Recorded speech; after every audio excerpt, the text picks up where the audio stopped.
Hi అండి, welcome back to my channel. ఈరోజు మనం దొండకాయ మసాలా గ్రేవీ కర్రీని ప్రిపేర్ చేసుకుందామండి. ఇది చాలా టేస్టీగా ఉంటుంది. రోటీలోకి బాగుంటుంది, చపాతీలోకి బాగుంటుంది, జొన్న రొట్టెలోకి బాగుంటుంది, అన్నంలోకి కూడా చాలా బాగుంటుందండి. ఇంకెందుకండి ఆలస్యం, మనం ప్రిపరేషన్లోకి వెళ్ళిపోదామా. ముందుగా నేను ఇక్కడ స్టవ్ వెలిగించాను, ఒక ప్యాన్ పెట్టాను. దాంట్లో గ్రౌండ్ నట్స్ని నేను రోస్ట్ చేసుకుంటున్నానండి.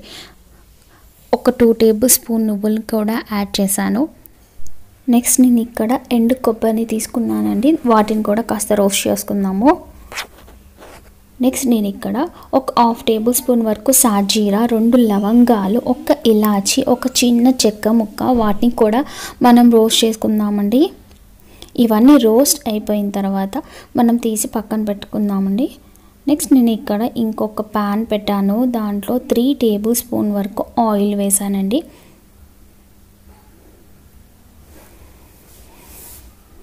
ఇక్కడ ఆయిల్ హీటెక్కిన తర్వాత మనము పోపు దినుసులు అనేవి వేసుకుందామండి. అంటే జీలకర్ర, ఆవాలు, ఎండుమిర్చి,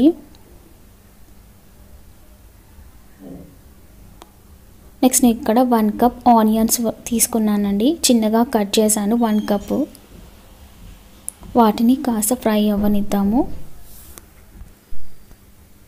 నెక్స్ట్ నేను ఇక్కడ ఒక 3 పచ్చిమిర్చిని తీసుకున్నానండి.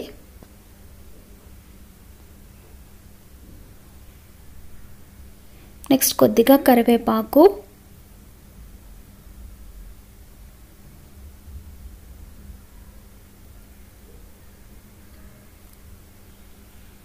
కొద్దిగా అల్లం వెల్లుల్లి పేస్ట్, అంటే 1 టేబుల్ స్పూన్ వరకు అల్లం వెల్లుల్లి పేస్ట్ అండి.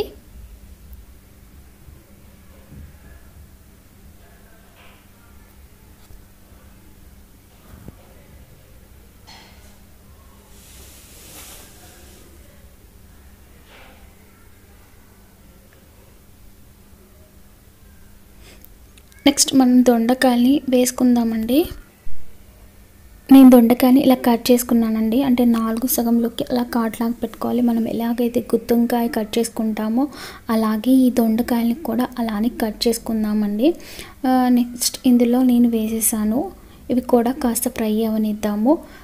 అయితే ఇక్కడ నేను కొద్దిగా చిటికెడు పసుపుని వేసానండి. అలాగే మన టేస్ట్కి తగ్గట్టుగా కొద్దిగా సాల్ట్ని కూడా యాడ్ చేశానండి. అలా వేయడం వల్ల మన దొండకాయ ముక్క అనేది తొందరగా మగ్గిపోతుందండి.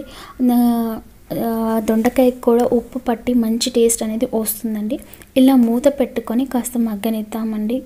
ఆ దొండకాయకి ఉప్పు అంతా బాగా పట్టేలాగా మగ్గనిద్దాము. నెక్స్ట్ ఈలోపు ఇక్కడ మనం వేయించి పక్కన పెట్టుకున్నాం కదా, రోస్ట్ చేసి, వాటిని మిక్సీకి వేద్దామండి. ఇందులో నేను 1 టేబుల్ స్పూన్ వరకు ధనియా పౌడర్ని వేసానండి. ఒక 1/2 టేబుల్ స్పూన్ వరకు గరం మసాలా పౌడర్ని కూడా యాడ్ చేశాను. కొద్దిగా జీలకర్ర మెంతుల పొడి కూడా యాడ్ చేశాను. ఇక్కడ నేను నిమ్మకాయ సైజ్ అంతా చింతపండుని నానబెట్టానండి. వాటిని కూడా దాంట్లో వేసుకొని మనం మిక్సీ పట్టుకోవాలండి. మనం ఇందాక మగ్గబెట్టాం కదండి దొండకాయను, అవి కాస్త మగ్గాయి. ఈలోపు మనం దాంట్లో టమాటాని వేసుకుందామండి. వేసుకొని ఇంకాస్త మూత పెట్టుకొని మళ్ళీ కాసేపు మగ్గనిద్దాము. ఇది కొంచెం టైం పడుతుంది, కానీ చాలా టేస్టీగా ఉంటుందండి. చూసారా, ఇక్కడ టమాటా మగ్గిపోయింది, మన దొండకాయలు కూడా మగ్గిపోయాయి. ఇప్పుడు మనం దాంట్లో రెడ్ మిర్చి పౌడర్ని యాడ్ చేద్దామండి.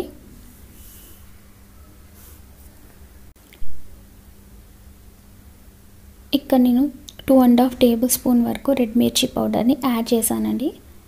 ముందుగానే వేస్తే దొండకాయ అనేది మగ్గదండి. అందుకే కొంచెం మగ్గిన తర్వాత ఈ కారం అనేది వేయాలి. ఉప్పు మాత్రం ముందుగానే వేయాలి. అలా వేస్తే దొండకాయ ముక్క మగ్గడంతో పాటు మంచి టేస్ట్ అనేది వస్తుంది కూడా. దానికి ఉప్పు అనేది పట్టి మంచి టేస్ట్ అనేది వస్తుంది.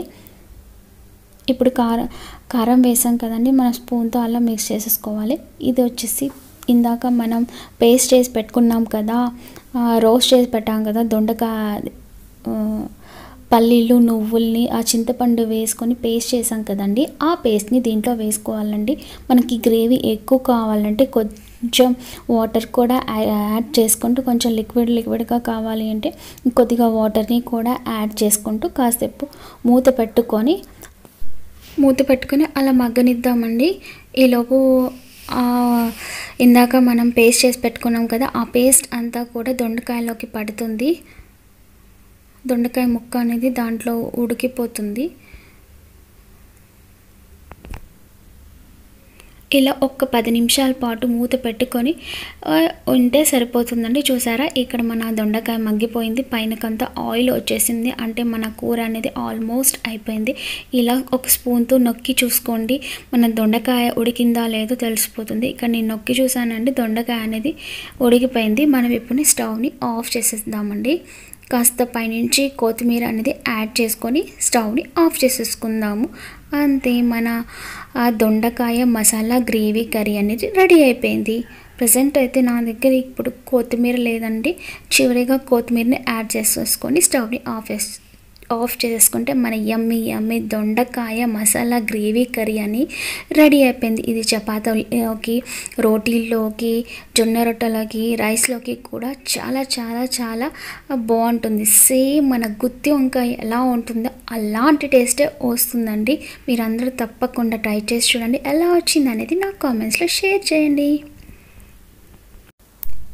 ఐ హోప్ ఈ వీడియో మీకు నచ్చిందని అనుకుంటున్నానండి. నచ్చితే కనుక ఒక లైక్ చేయండి. ఫస్ట్ టైం నా వీడియో కనుక చూసినట్టయితే సబ్స్క్రైబ్ చేసుకోవడం మాత్రం అస్సలు మర్చిపోకండి. మీకు ఈ వీడియో కనుక నచ్చినట్టయితే మీ ఫ్రెండ్స్ అండ్ ఫ్యామిలీ మెంబర్స్కి షేర్ చేయండి. ఫస్ట్ టైం నా వీడియో కనుక చూసినట్టే సబ్స్క్రైబ్ చేసుకోవడం మాత్రం అస్సలు మర్చిపోకండి. కింద వచ్చే బెల్ బటన్ని కూడా యాక్టివేట్ చేసుకోండి.